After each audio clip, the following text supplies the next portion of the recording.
अगर मैं आपसे पूछूं कि हम अपने प्लेनेट अर्थ के बारे में कितना जानते हैं तो शायद आपका जवाब होगा सब कुछ।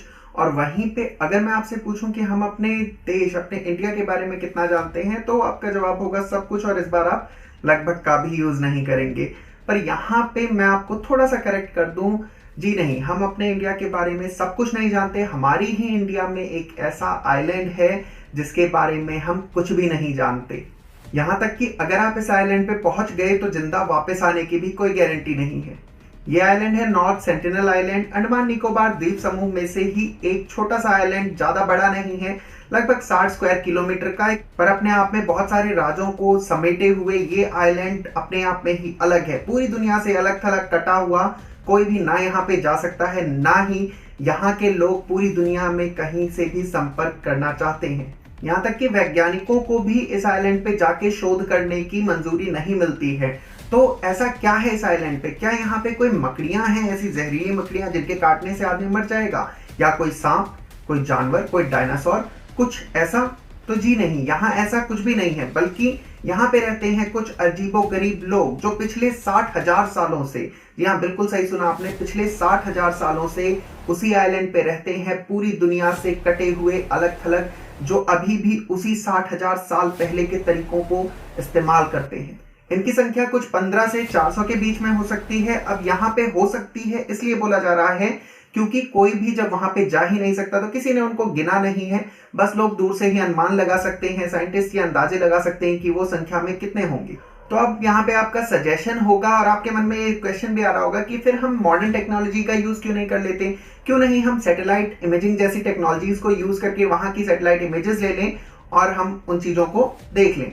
पर ऐसा करना मुमकिन नहीं है। ये आइलैंड पूरी तरीके से घिरा हुआ है बहुत से घने जंगलों से, तो घने जंगलों के बीच से होके किसी भी चीज को देख पाना बहुत ही मुश्किल है। हाँ, ड्रोन का यूज करना एक अच्छा विकल्प हो सकता है, पर यहाँ पे हमें उनकी प्राइवेसी का भी ध्यान रखना होगा और इसको किसी भी तरीके से एथिकल नहीं कहा जा सकता, तो इसलिए इसका भी यूज करना सही नहीं होगा। तो क्या छुपा हो सकता है इन पेड़ों के बीच? कोई डायनासोर, किसी दूसरी दुनिया के आए हुए लोग, या कोई ऐसी पुरानी सभ्यता जो कि जमीन के नीचे दफन हो? जी हाँ बिल्कुल हो सकती है, क्यों नहीं हो सकती, क्योंकि हमें ज्यादा कुछ तो इनके बारे में पता ही नहीं चला है। साइंटिस्ट ने बहुत सी रिसर्चेस करने की कोशिश की, पर रिसर्चर्स को जो जानकारियां मिली हैं इसके अकॉर्डिंगली ये रिलेटिवली शॉर्ट हाइट के होते हैं, 165 सेंटीमीटर्स यानी 5 फीट 5 इंचेस के आसपास के। स्किन का कलर काफी डार्क और चमकदार स्किन होती है, साथ ही साथ ये काफी ज्यादा मस्कुलाइन भी होते हैं।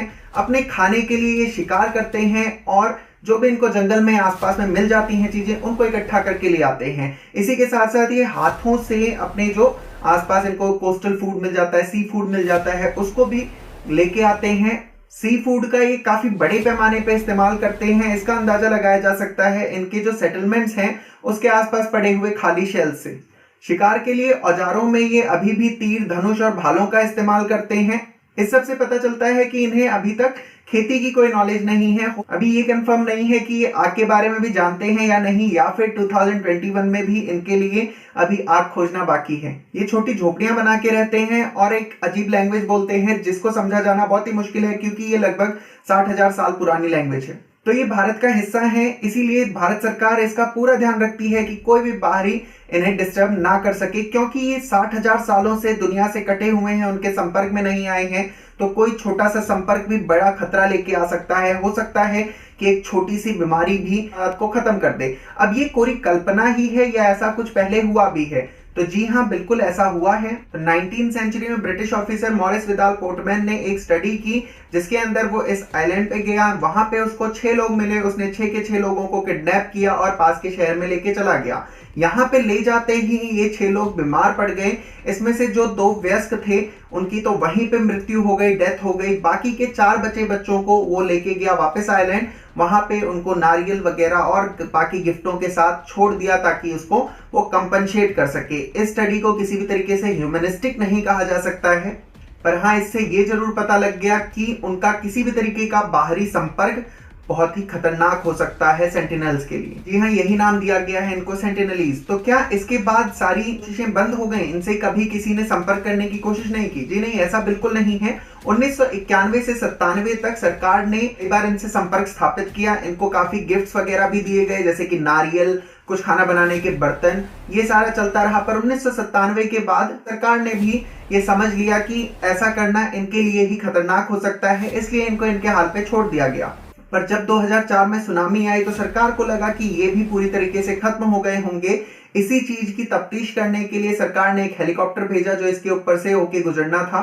इस हेलीकॉप्टर को देखते ही इन सेंटिनलीज ने उसके ऊपर हमला कर दिया। उन्होंने तीर चलाए, उसके ऊपर भाले फेंके, पर इससे ये कंफर्म हो गया कि एक ऐसी भीषण तबाही जिसने 2 लाख के आसपास लोगों की जान ले ली हो, उसके अंदर भी ये 60,000 साल पुराने लोग बचे रह गए। ऐसा ही कैसे कर पाए इसका तो सिर्फ अनुमान ही लगाया जा सकता है, इसके बारे में कुछ कहा नहीं जा सकता।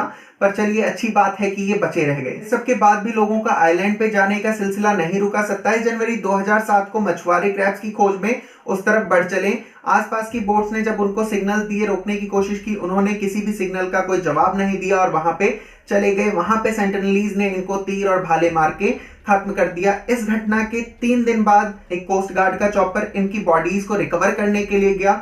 इस चॉपर को वहां पे बहुत हैवी रेजिस्टेंस का सामना करना पड़ा, जिसकी वजह से उसको बिना बॉडी लिए ही वापस आना पड़ा। वापस आकर उसने बताया कि मछुआरों को वहां पे सेंटिनलीज ने दफना दिया है। 2018 में जॉन एलन चाउ, जो कि एक मिशनरी यानी कि धर्म प्रचारक था, वो इस मकसद से इस आइलैंड पे पहुंचा कि वो इन लोगों को ईसाई बना देगा, यानी कन्वर्ट कर देगा।